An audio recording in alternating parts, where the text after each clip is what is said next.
example is the F-35 fighter jet made by American aerospace giant Lockheed Martin.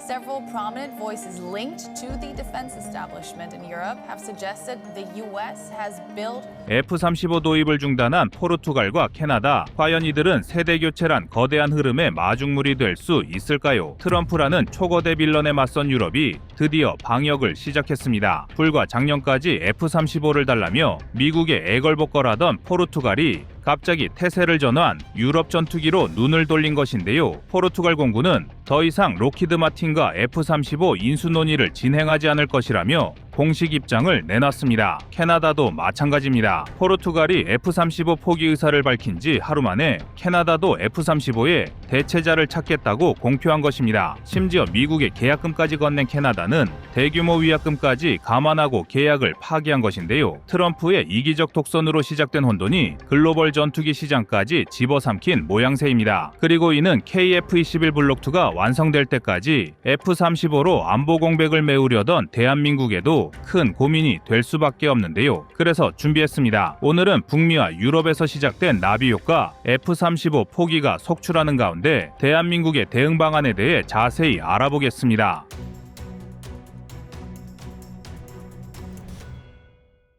캐나다의 F-35 포기는 엄청난 파장을 가져왔습니다. 3월 15일 캐나다 국방장관 빌 블레어가 F-35 대신 다른 전투기를 도입하겠다고 공식적으로 밝힌 것인데요. 이것이 대단히 중요한 의미인 것은 캐나다가 물게 될 위약금보다도 캐나다가 F-35의 탄생을 알린 공동전투기 프로그램의 주요 파트너였기 때문입니다. 즉 KF-21 개발 사업에 참여한 인도네시아와 비슷한 위치라 할 수 있는데요. 그러나 캐나다는 미국과 가장 가까운 혈맹이자 이웃이며 경제 파트너란 점이 다릅니다. 그리고 첫 번째, F-35 인수를 내년으로 앞둔 캐나다의 태도가 돌변하자 미국 역시 큰 충격을 받은 모습입니다. 포르투갈의 F-35 포기 발표 후에 공화당 의원들은 더 이상 나토 회원국을 자극하지 말 것을 트럼프에 우회적으로 건의했는데요. 그렇다면 우리의 관심은 F-35의 빈자리를 과연 누가 꿰찰 것인가입니다. 포르투갈과 캐나다의 다음 선택지로 프랑스산 전투기나 대표적인 유럽 옵션인 유로파이터 타이푼과 사브 그리펜이 꼽히고 있으며 소수 의견으로 터키가 개발한 5세대기 칸도 나오고 있지만 칸은 아직 개발 단계의 기체라 논외로 밀려난 단계입니다. 현재로선 대한민국의 자랑스러운 KF-21이 가장 주목받고 있는데요. 이미 미국 언론은 KF-21이 블록 3 단계에 들어서면 5세대 스텔스기 개량을 완료해 F-35를 대체할 수 있을 것이란 평가까지 받고 있습니다. F-35가 세계 최강의 5세대 전투기라는 점을 고려할 때 KF-21이 F-35와 비견된다는 것 자체가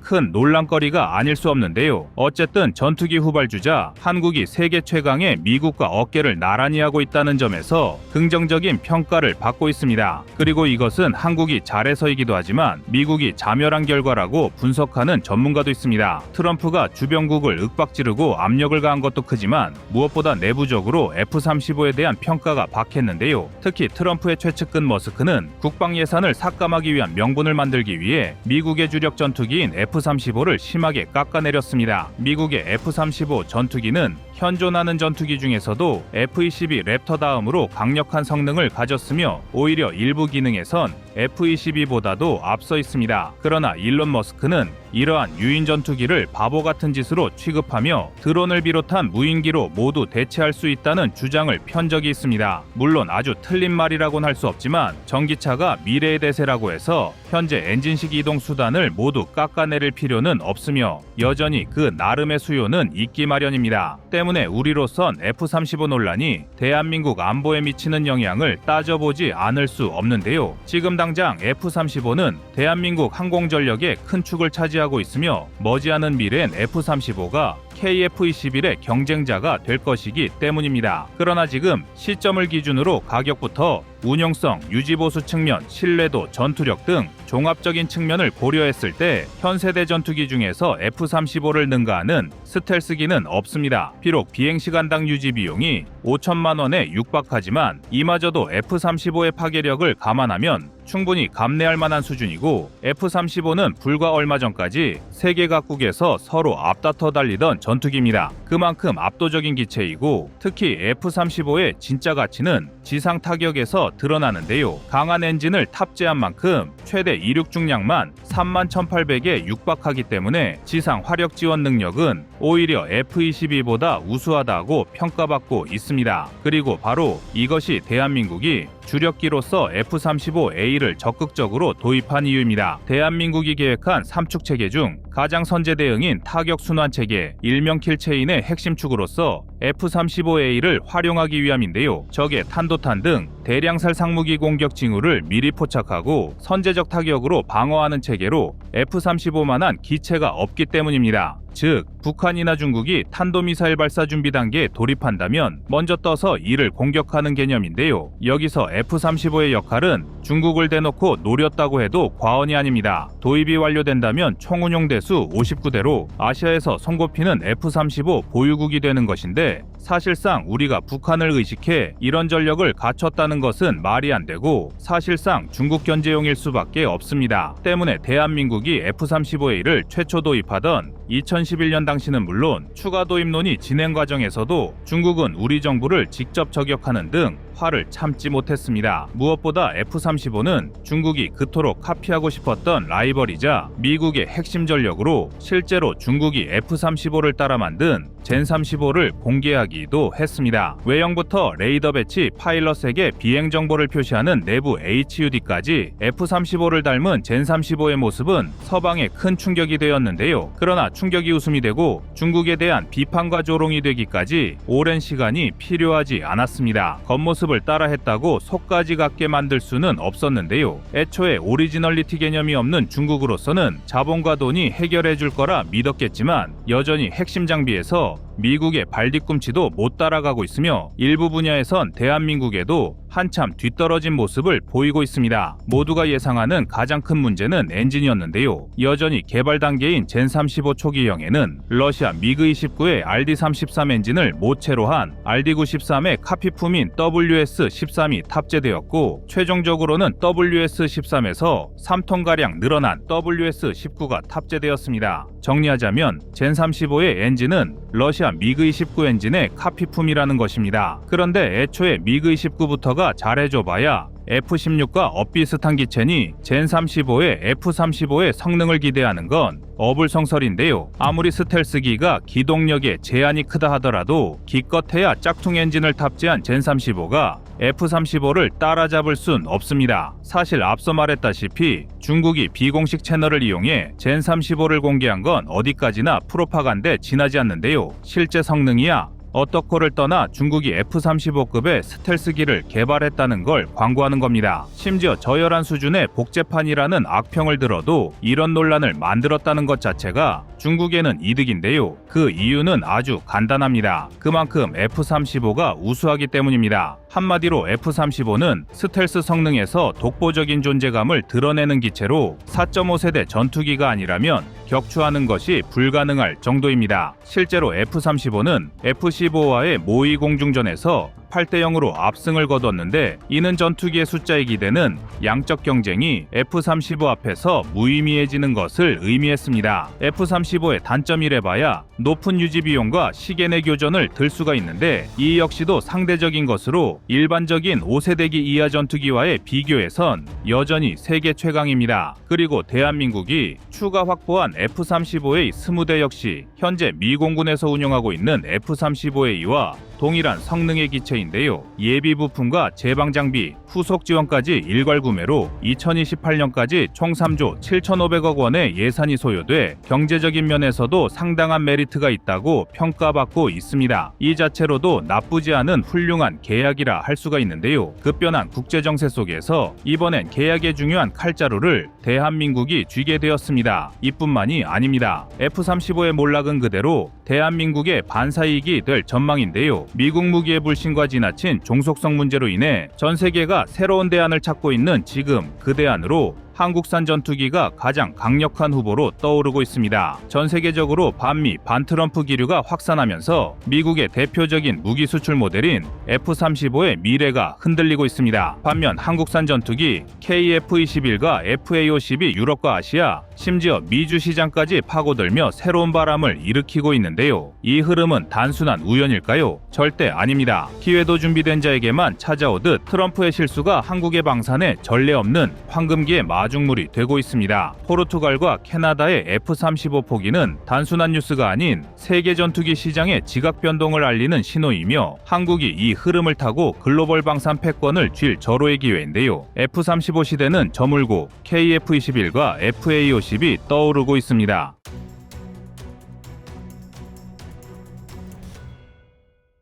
다음은 25년 3월 6일 KF-21 사우디 기술 이전 영상입니다. 최근 사우디아라비아가 KF-21에 관심을 보이는 이유는 방위산업 현대화와 함께 항공우주 산업 전반을 일으키겠다는 비전 2030 계획과 맞물려 있기 때문인데요. 그동안 사우디는 미국, 영국, 유럽에서 제작된 전투기를 대거 수입해 운영해 왔는데 이제는 단순히 무기를 사들이는 단계를 넘어서 자국 영토 안에서 생산과 정비, 그리고 개량이 가능하도록 만들고 싶어 한다는 것입니다.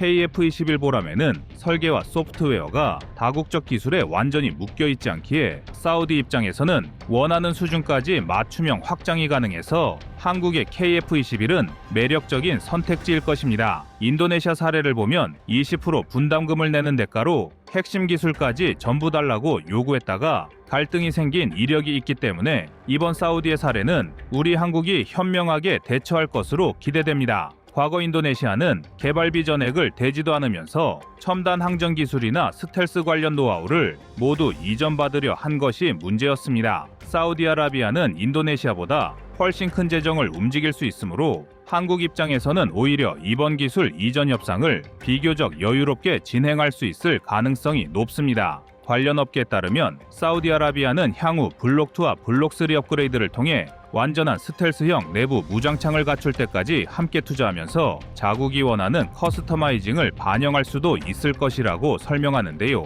예컨대 사우디가 원하는 특정 레이더나 전자전 시스템을 통합하도록 요구한다면 개발 막바지에 실질적인 피드백이 반영될 수 있다는 것이지요. 그래서 전문가들의 가격 문제도 중요한 요소라고 분석하고 있습니다. KF-21의 한국 공군 도입 비용은 대략 1,200억 원 정도로 알려져 있는데 이는 5세대 전투기인 F-35, 중국의 제니십 등에 비하면 훨씬 저렴한 편입니다. 튀르키예 TF칸이 개발 단계를 거치며 실제 단가가 얼마나 나올지는 미지수입니다만 여러 해외 기사에서 TF칸 초기 개발비가 예상보다 크게 늘고 있다는 보도를 하고 있는 점을 보면 막상 제품이 양산 단계에 접어들면 KF-21보다 가격이 낮을 것 같지는 않습니다. 이와 더불어 사우디가 한국을 파트너로 선택할 가능성이 큰 결정적인 이유가 있습니다. 과거 사우디아라비아는 F-15와 유로파이터 타이푼을 운용하면서 미, 유럽산 무장을 혼합해 쓰고 있습니다. KF-21 역시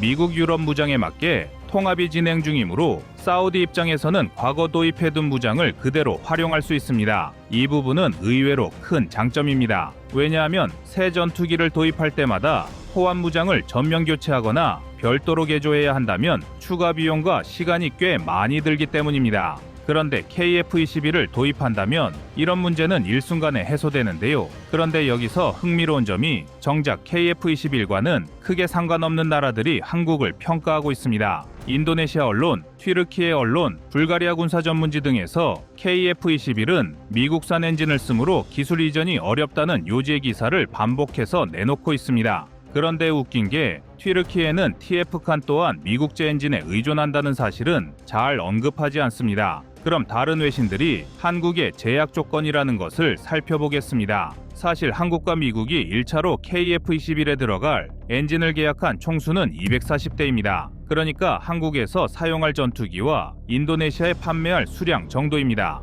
그리고 미국산 엔진이 들어간 전투기를 제3국에 판매하는 것은 미국 정부의 허가가 필요한 것도 맞습니다. 하지만 외신들이 모르는 게 하나 있습니다. 이는 많은 사람들이 간과한 부분이기도 한데요. 사우디아라비아는 중동에서 미국의 핵심 파트너 중 하나로 꼽히는 만큼 KF-21 수출 승인 문제로 미국과 크게 충돌할 개연성은 낮다는 것입니다. 오히려 사우디가 KF-21을 통해 자국 산업을 키우게 되면 미국 역시 중동 지역에서의 영향력을 유지 강화할 수 있는 통로가 될 수 있다는 해석도 가능하기 때문에 무작정 부정적이지 않다는 것입니다. 그리고 만약 미국이 승인을 안 해주더라도 우리 대한민국은 플랜 B를 가동할 능력이 있습니다. 바로 KF-21 전투기 국산화입니다. 현재 한국은 전투기 엔진 국산화 시점을 2030년까지 보고 있는데요. 그러니까 한국이 사우디와 전투기 사업을 진행하더라도 블록2의 양산이 마무리되고 국산 엔진이 마무리되는 2030년쯤 수출할 수 있다는 것입니다. 그래서 현재 한국과 사우디는 KF-21의 수출 제약에 모를 리 없는 것도 아니기 때문에 이런 앞뒤 전후 사정을 파악 후 진행할 것입니다. 즉 한국은 2030년 이후 엔진 국산화까지 마무리되는 시점을 기점으로 수출하는 청사진을 그려놨다는 뜻입니다. 그리고 사우디도 이런 계산을 하고 한국에게 기술 협력이나 기술 이전에 대한 논의를 한 것입니다. 이와 더불어 사우디가 KF-21을 도입하려는 결정적 이유 중 하나가 현지 방산 산업 발전을 꼽을 수 있습니다. 사실 이런 장점은 전 세계를 눈 씻고 찾아봐도 우리 대한민국이 유일할 것입니다. 사우디는 과거부터 독일제 전차나 미사일, 미국제 헬리콥터 등을 대량 도입해 왔지만 항상 유지 정비 비용이 막대했고 무기 운영의 전 과정을 스스로 통제하기 어려웠습니다. 그러나 KF-21처럼 비교적 새롭게 출발한 전투기라면 현지 생산 라인을 구축하며 스텝 바이 스텝으로 기술을 이전받을 수 있다는 이 점을 노릴 수 있다는 것입니다. 그런데 한국의 KF-21이 잘 나가도 너무 잘 나가서인지 인도네시아가 회방을 놓고 있는 상황입니다. 인도네시아가 4대 핵심 기술을 전수받지 못해서 결국 분담금을 축소했다고 주장하지만 상식적으로 꼴랑 20% 분담금으로 모든 핵심 기술을 얻는 것은 불가능한 게 당연합니다. 하지만 만약 사우디가 이 부분을 착실히 투자로 커버한다면 기술 이전 폭을 놓고 큰 갈등 없이 원만히 협상이 가능할 것으로 보는 시각도 많습니다. 그래서 사우디아라비아는 이 타이밍을 놓치지 않으려고 안간힘을 쓰고 있습니다. KF-21 도입을 본격화한다면 한국과의 공동기술 협력 범위는 단순히 기체 판매 수준을 넘어설 가능성이 큽니다. 항전 소프트웨어 정비 보수 시스템 그리고 데이터 링크와 같은 통신 체계 등을 사우디 현지에서 어느 정도 개발 적용할 수 있게 된다면 사우디가 원하는 자립형 항공우주 산업의 토대를 만드는데 큰 도움이 될 것입니다. 또 하나 주목해야 할 점은 KF-21이 아직 개발 중이라는 사실이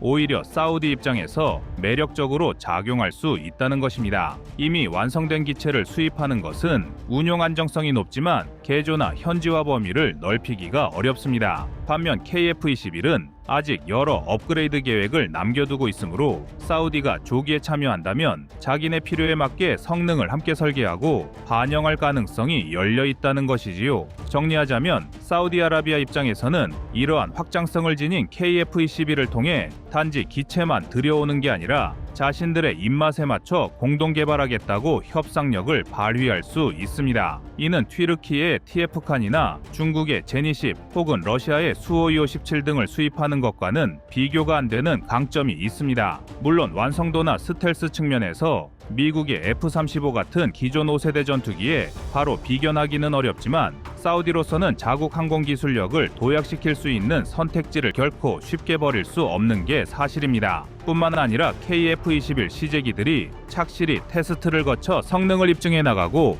한국 공군이 양산기에 대해 긍정적 운용 성적표를 제시한다면 사우디를 비롯한 여러 국가들은 검증된 대안으로 KF-21을 재평가할 가능성이 더욱 높아 수출 시장에서 새로운 전투기 강자로 등극할 것입니다. 이상 꺼리튜브였습니다.